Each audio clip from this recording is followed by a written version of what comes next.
ফাতেমা রে, কঠিন কিয়ামতের দিনে নবীর বেটি ফাতেমা বলে কোন কনসিডার চলবে না, নবীর নাতি বলে সেই দিন বিচারের দিন কোনো বেনিফিট পাওয়া যাবে না, কোনো কনসিডার হবে না। নিজের আমলের ময়দানে দাঁড়িয়ে যাও। এটা যদি বিশ্ব নবীর বেটির এই অবস্থা হয়, বিশ্ব নবীর নাতির যদি এই অবস্থা হয়, বিশ্ব নবীর জামাইয়ের যদি এই অবস্থা হয়, তাহলে শুনেলেন আপনার আমার কোন ভরসা আছে? কঠিন কিয়ামতের মাঠে আমার স্বামী, আমার আব্বা, আমার ভাই আমাকে বাঁচাবে। এখান থেকে মা আমার, বোন আমার, একটা জ্ঞান নিয়ে নিতে হবে। সেই জ্ঞানটাকে আল্লাহ তাবারাক ওয়া তাআলা বলতে চাইছেন, নিজের আমলে নিজে তৈরি হয়ে যাও।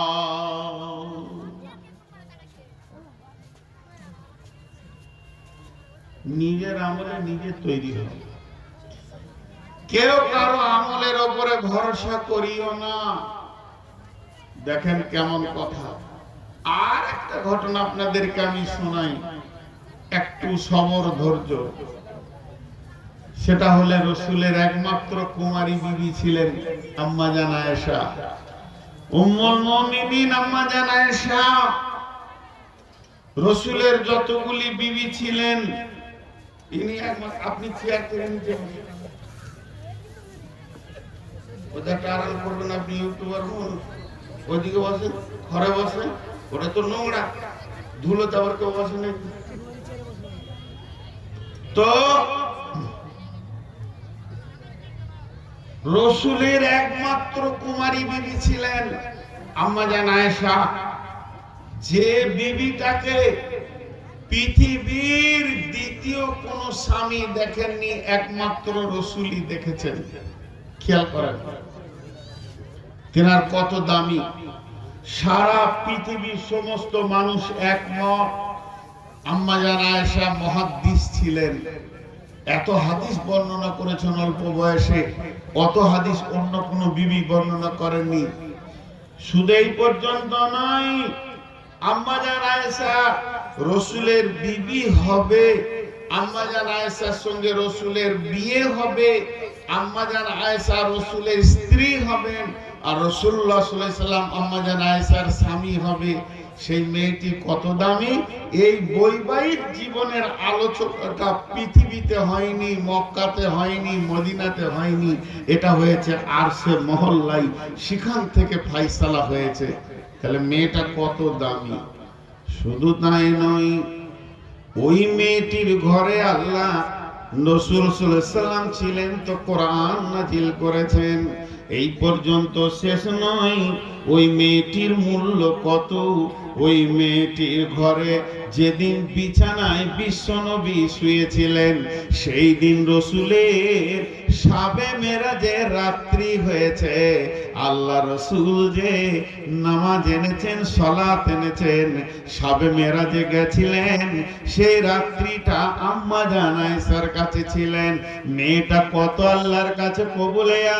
বিশ্ব নবী যখন জীবনের শেষ বিদায়ে চলে যায়, অন্তিম শয্যায় তিনি যেদিন শুয়েছেন, যেদিন পৃথিবী থেকে বিদায় নিয়েছেন, তো আম্মা জান আয়েশার কোলে মাথা রেখে বিদায় নিয়েছেন। শুধু তাই নয়, যেখানে আম্মা জান আয়েশার বিছানা, আজ নবীজি ওই জায়গাতেই শুয়ে আছেন। ওই বিছানাকে সরিয়ে মদিনা মুনাওয়ারাতে তার কবরের ব্যবস্থা হয়েছে। মেয়েটি কত দামি! ওই মেয়েটিকে আখিরি পয়গম্বর আল্লাহ তাবারাক ওয়া তাআলা যাকে সুপারিশের ক্ষমতা কিয়ামতের মাঠে দেবেন, কিয়ামতের মাঠে আল্লাহ যার হাতে হাউজে কাউসার দিয়ে দেবেন, কিয়ামতের মাঠে আল্লাহ যাকে মাকামে মাহমুদে পৌঁছাবেন, এই যে চারিদিকে সম্মানী করবেন, ওই মেয়েটি যেদিন ও হঠাৎ করে বাড়িতে কেঁদে ফেললেন, ওয়া আয়েশা রাদিয়াল্লাহু তাআলা আনহা ওয়া হিয়া বাকাআত, আল্লাহর নবীর বিবি আম্মা জান আয়েশা কেঁদে ফেললেন। বিশ্ব নবী ছিলেন, কাছে গিয়ে বললেন, কি আয়েশা, তোমাকে কে কাঁদালো? আয়েশা রে, তোমাকে কেউ গালি দিয়েছে, অপমান করেছে, উঁচু নিচু কথা বলেছে, তোমাকে কষ্ট দিয়েছে, তাই তুমি কাঁদছো। আম্মা জান আয়েশা কিছুই বললেন না, শুধু এতটুকু বললেন, আমি এখনই জাহান্নামের আগুনের কথা চিন্তা করছিলাম, কঠিন কিয়ামতের কথা চিন্তা করছিলাম, তাই আমি কেঁদে ফেলেছি। ও দয়ার নবী গো, কাঁদার কারণটা দেখেন। আমি এখন চেয়ারে বসে বসে কাঁদছি, হঠাৎ কমিটির লোক তো এটা মেনে নিতে পারবে না যে আমাদের মেহমান কেন কাঁদবে। তো আমাকে এই নিয়ে জিজ্ঞেস করছেন যে মৌলানা আপনি কাঁদছেন কেন? তো আমি কার দিকে আঙুল তুলে বলছি, আমাকে মারলে, আমাকে অপমান করলে। তখন এই কমিটির লোক বলবে, আচ্ছা ঠিক আছে, আপনি চুপ করেন, বিষয়টা দেখছি কি কতদূর করা যায়। কিন্তু যদি আমি একবার ওই কথাটা না বলি যে এই লোকটা মেরেছে, ওই লোকটা অপমান করেছে, এই কথা না বলে যদি আমি বলি যে জাহান্নামের আগুনের ভয়ে কাঁদছি, তো পৃথিবীর কোন পুরুষ আছে উঠে বলবে যে আপনি কাঁদিয়েন না, বিষয়টা আমি দেখছি? কারো ক্ষমতা আছে যে আমাকে বলবে যে আপনি চুপ করেন, তো বিষয়টা আমি দেখে নিচ্ছি? কত বড় সে মাস্টার আছে? কারো ক্ষমতা নেই, ওটা তো কাঁদারের জিনিস। আর আপনি আমি তো দূরের কথা, স্বয়ং নবীজি। ছেলে ধরে আনতে পারেন, পেছনটা ছেলে ধরে যাচ্ছেন, এই লাইটটা তুই দিয়ে যা, লাইটটা দিয়ে যা, লাইটটা দিয়ে যা, এবার ধরে গেছে। আর কেউ কথা শুনে না, ধরে লাইটটা নিয়েছে না, লাইটটা আনে। ওখান থেকে আমাকে আবার ইশারা করছে, ফাজলামো করছে। আর লাইটটা আনেন না, পরে দিব, তা ভালো কথা বুঝো না কারা।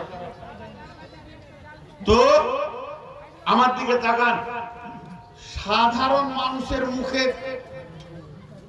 ছেড়ে দেন মুখের কথাকে, আমার মতো মানুষের মুখে ঝাঁটা মেরে দেন, সব কথা বাদ দেন।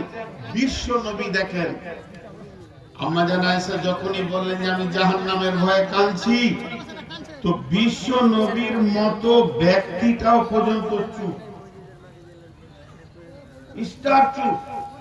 আম্মা জান আয়েশাকে বলছেন না যে তুই চুপ, তুমি চুপ করো, বিষয়টা আমি দেখছি, এ কথা বিশ্বনবী বলছেন না। খালি এই জায়গাটা একটু খেয়াল করতে বলছে, আপনাদের হাতগুলো ধরে মনগুলো অন্যদিকে নিয়ে যান না।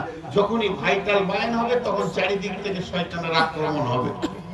আপনাদেরকে আল্লাহর রাস্তে বলছি, এই জায়গাটা একটু ধ্যান দেন। আজকে বায়ানের মেল ভাইটাল পয়েন্ট এইগুলো।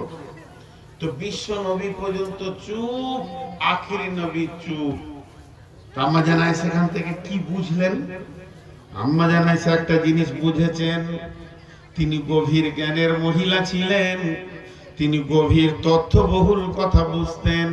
তিনি একটা জিনিস বুঝলেন, কি যেটা বুঝলেন সেটা এটাই যে আমাকে নবীজি কত ভালোবাসেন। আমি কেঁদেছি তো নবীজি এসেছে, আমার চোখের পানি নবীজির দিলে প্রভাব সৃষ্টি করেছে।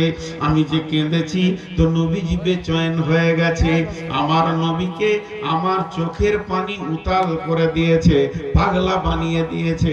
তাহলে আমাকে নবীজি কত ভালোবাসেন এর প্রমাণটা হয়ে গেল।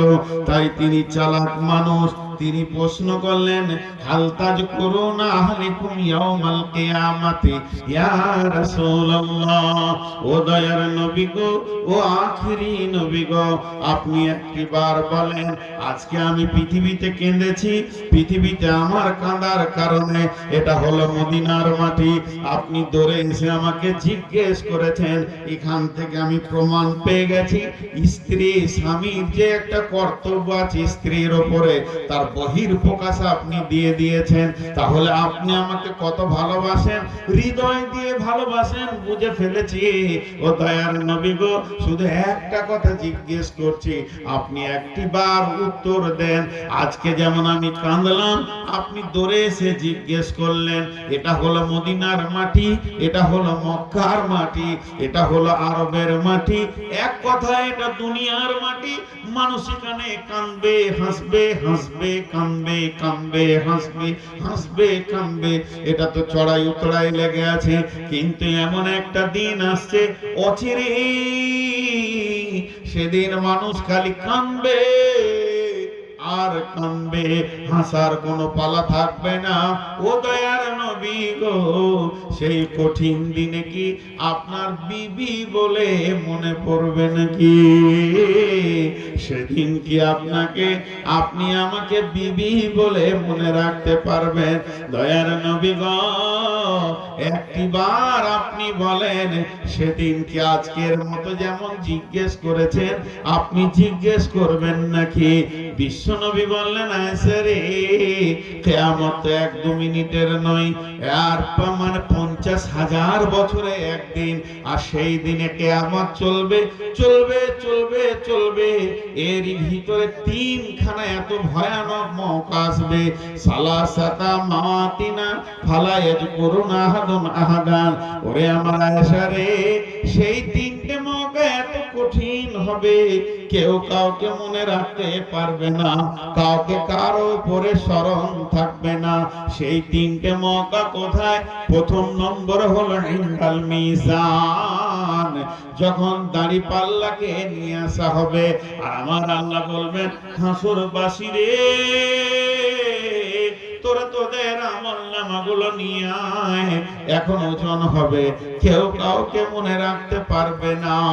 আর দ্বিতীয়, যখন ডান হাতে বাঁ হাতে সার্টিফিকেট দেওয়া হবে, আর বলা হবে তোমরা নিজের নিজের আমলনামা পড়ে নাও আর রাস্তা ধরে নাও, সেদিন কেউ কাউকে মনে রাখতে পারবে না। আর 3 নম্বর জায়গা, ইদা ওয়াদিয়াত তরিক ফি দাহরি জাহান্নাম, জাহান্নামের মুখে যখন পুলিশের আটকে রাখা হবে, তখন কেউ কাউকে মনে রাখতে পারবে না।